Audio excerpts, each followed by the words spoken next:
Señor Guanipa, y uno de los puntos en los cuales se fortalecía la oposición era decir que Enrique Capriles estaba viajando por todo el país haciendo campaña, mientras el presidente Hugo Chávez no salía del Palacio de Miraflores. Pero en las últimas semanas esto cambió, cuando vimos al presidente Hugo Chávez en un evento público en Valencia, refiriéndose a todos sus seguidores y aparentemente sano, también cuando viajó a Brasilia para el ingreso al Mercosur. ¿Qué pensar entonces a nivel político con la imagen que está dando el presidente Hugo Chávez de un presidente sano y que puede ejercer las funciones? Bueno, no con la dinámica que lo está haciendo Enrique Capriles. Enrique Capriles es un muchacho mucho más joven, muchacho que pues, no llega ni a los 40 años y que ha visitado, como decía la periodista anteriormente, más de 118 pueblos o ciudades en Venezuela. Él ha aplicado lo que se llama el casa por casa, el contacto directo persona a persona. El presidente Chávez pues ha estado de manera mucho más limitada, se le ha visto a bordo o sobre un vehículo en el cual se transporta, pero no era ese Chávez activo, jocoso, cantante, que se inmiscuía o se involucraba o se relacionaba con los pueblos, con las personas. Hoy lo vemos un poco más distante, quizás cuidándolo, como lo decía Rafael Poleo, está pues en un estado precario de salud donde cualquier infección podría eh, agravar la enfermedad que presenta el presidente Chávez.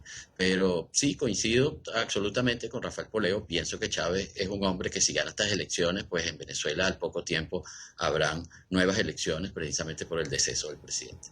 Señora Sheila Dalmayer, ¿usted cree en la posibilidad de que Enrique Capriles le gane a Hugo Chávez en las elecciones de octubre? Yo no tengo duda que por el voto popular Capriles pueda llegar a la presidencia.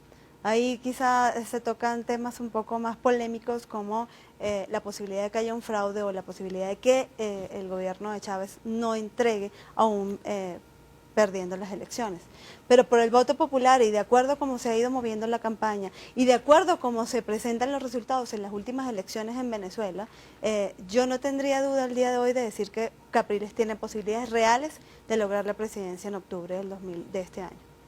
Pues señor Rafael Poleo, ha tocado ya la señora Dalmayer un tema importante y que también ha tenido protagonismo esta semana, y es la posibilidad de la existencia de un fraude en las elecciones del próximo 7 de octubre. Usted ha escrito varios artículos sobre este tema y dice que no cree que se garantice la transparencia en las elecciones. ¿Por qué?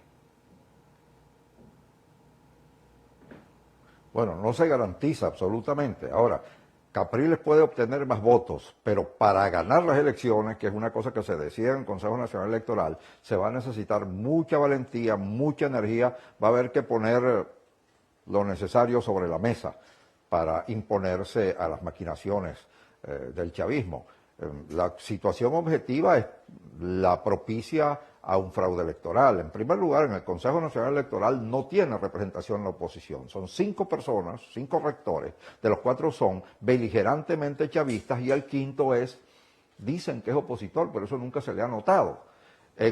Después de eso, tenemos un sistema electrónico que o no ha funcionado o lo están manipulando de alguna manera, porque en todas las ocasiones anteriores este sistema que se supone que debe mandar de manera inmediata de los centros de votación a la sala de totalización, debe mandar los datos, resulta que hay constancia de que en la sala de totalización los expertos esperan durante horas a que lleguen esos datos enviados desde los centros de votación.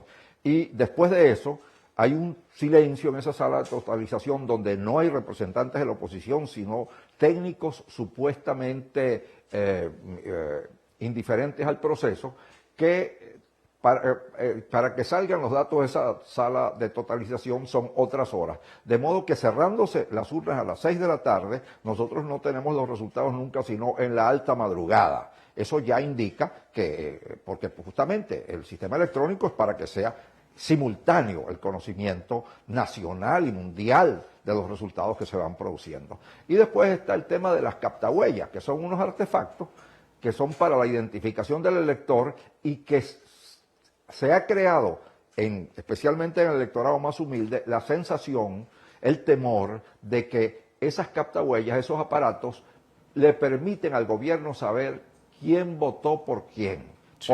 qué candidato votó cada elector. Esto es falso. No puede saberlo, las captahuellas no permiten eso, pero se ha creado esa impresión. Y en un país, en una sociedad donde todo el mundo de una manera u otra depende del Estado, porque el Estado es el dueño de todo, entonces esto es un factor de coacción abrumador que está operando en estas elecciones. Sí. Vamos a revisarlo por parte, señor Poleo. Primero, miremos este informe que ha preparado la redacción del programa La Noche. A 2 meses de la elección presidencial en Venezuela, crecen las dudas sobre la independencia del Consejo Nacional Electoral como organismo rector de los comicios del próximo 7 de octubre. Según analistas, la balanza electoral podría inclinarse a favor del candidato presidente Hugo Chávez. El fantasma del fraude comienza a rondar a 2 meses de las elecciones presidenciales en Venezuela. El Consejo Nacional Electoral del país suramericano es el centro de atención. Este organismo es el encargado de ser árbitro en los comicios del próximo 7 de octubre. Sus recientes movimientos hacen pensar que el juez electoral venezolano inclinaría la balanza a favor del candidato presidente Hugo Chávez.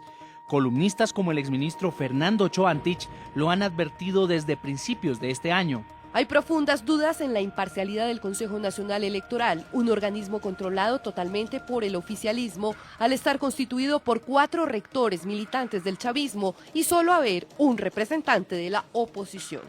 Y aunque la Fiscalía de Venezuela anunció el despliegue de 10.000 funcionarios para evitar los delitos electorales y el Consejo Nacional Electoral dio el visto bueno a la infraestructura tecnológica que soportará los escrutinios para las elecciones, no cesan las dudas sobre la independencia de las instituciones del Estado frente a los comicios. El más reciente episodio en este sentido fue la polémica por el uso de los colores y emblemas de la bandera venezolana en los elementos de campaña, tanto de la oficialista como de la opositora. La utilización de la bandera nacional, que efectivamente el candidato Chávez se lo quitó, y hemos llamado la atención al candidato Capriles sobre el uso de la gorra que tiene la bandera y hemos observado que no se la ha quitado. Si el árbitro, por ejemplo, mañana dice, mire, señor Chávez, con todo que yo soy jefe de Estado, no, yo soy el candidato igualito. Esa chaqueta azul, bueno, como está en la bandera nacional el azul, consideramos que no es conveniente, que está usted violando.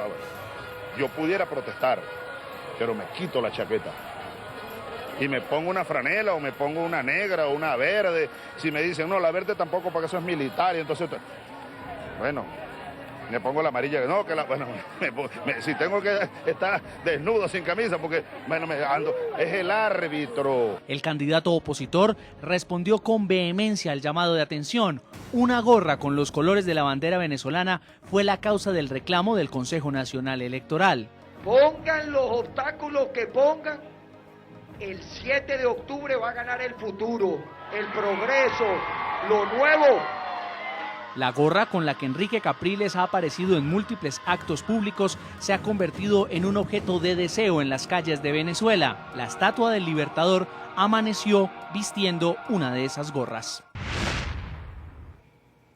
Señor Poleo, vamos primero sobre este punto, el que usted nos comentaba justamente. ¿Cómo entender o cómo explicarle a la comunidad internacional cómo funciona la autoridad electoral en Venezuela y por qué el presidente Hugo Chávez tendría control sobre esa autoridad electoral? ¿Cómo funciona a través de rectores, que usted nos decía que hay una mayoría chavista y solo uno de la oposición?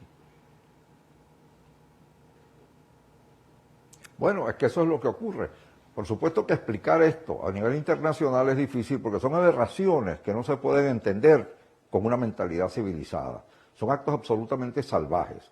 Es público y notorio que las autoridades electorales designadas por una Asamblea Nacional totalmente chavista son completamente adictas al presidente Chávez, adictas al gobierno, militantes del gobierno, como pasa, por cierto, con el Tribunal Supremo de Justicia.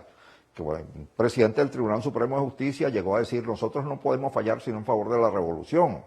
En fin, ese es el cuadro. Y yo no estoy descubriendo nada, eso en Venezuela lo sabe todo el mundo.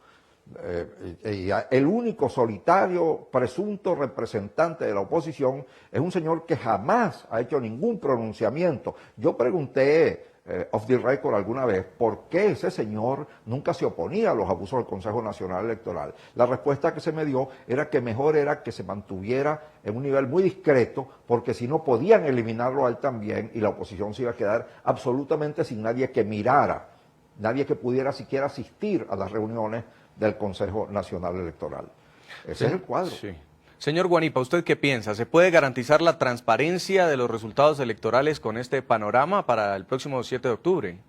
Para nada, porque el Consejo Nacional Electoral, que es el árbitro, pues es el que va a administrar lo que es el voto del pueblo, pero que tiene un supervisor, el CNE, el Consejo Nacional Electoral, que serían en este caso las Fuerzas Armadas. Pero tenemos un ministro de la Defensa que está cuestionado por las autoridades norteamericanas y por la Casa Blanca, que lo ha incluido en una lista de narcotraficantes. En tal sentido, cuando tú ves y observas unas Fuerzas Armadas que se declaran socialistas y que ya dejan de estar del servicio a la nación y asumen una posición de parcialidad política, ahí se acaba la imparcialidad.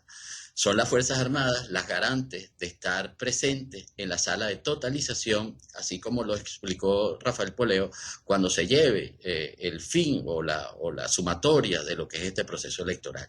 Él también pues explicó bastante claro ese retardo que hace el Consejo Nacional Electoral. Si tomamos, por ejemplo, los Estados Unidos, que tiene un sistema automatizado, con la diferencia en contra que la costa oeste de los Estados Unidos tiene un retardo de 3 horas en relación a la costa este. Sin embargo, a las 11 de la noche, las autoridades electorales norteamericanas pueden dar el primer boletín, nada más y nada menos que de la conclusión o la aproximación ya irreversible de un mundo votante de 120 millones de electores aproximadamente. En tal sentido, y eso se conoce a las 11 de la noche. En Venezuela, que hay 18 millones de votantes, debería ser muchísimo más rápido porque el proceso, primero, mucho menos votantes y el proceso es mucho más ágil. Sin embargo, como dijo Rafael Poleo, hay que esperar hasta extrañas horas de la madrugada para poder conocer los venezolanos el resultado pues, electorales. Yo realmente no creo que esto va a ser un proceso justo y mucho menos las Fuerzas Armadas como garantes de este proceso no estarán al servicio del país, de la nación, sino de una parcialidad política. Señora Dalmayer, usted que trabajó con el candidato Enrique Capriles, ¿cómo darle entonces a los votantes de Enrique Capriles la certeza de que su sufragio va a ser respetado? Eso es prácticamente imposible. Ahora, si bien es cierto que nosotros tenemos todas estas dudas y todas estas sombras en torno a la imparcialidad de un órgano electoral que, por demás está decirlo, efectivamente está a favor del proceso, es asistiendo a las urnas donde nosotros podemos tener alguna herramienta válida que nos permita a nosotros tener cómo defender o cómo demostrar que podemos ser mayoría. Yo creo, y estoy totalmente de acuerdo con los otros invitados, de que hay unas sombras gigantes sobre la imparcialidad del CNE. Sin embargo, los últimos procesos en donde la oposición ha tenido resultados favorables se han respetado. O sea, hemos tenido 52% de los votos de la oposición en el proceso hacia la Asamblea Nacional. Rescatamos las principales gobernaciones de Venezuela como Miranda, Carabobo, el Distrito Capital en el proceso del 2008. Entonces creo que más allá de lo que todo el mundo obviamente puede ver, que el órgano electoral no es favorable a la opción opositora, sí se han respetado algunos resultados, sí se han respetado la voluntad del pueblo y no nos queda otra cosa sino que seguir aupando a la gente que vaya a las urnas, que tenga confianza en el proceso y sobre todo que vigile todo el proceso de votación. Hay algunas cosas que mis compañeros no han dicho y es que nosotros no escrutamos los votos.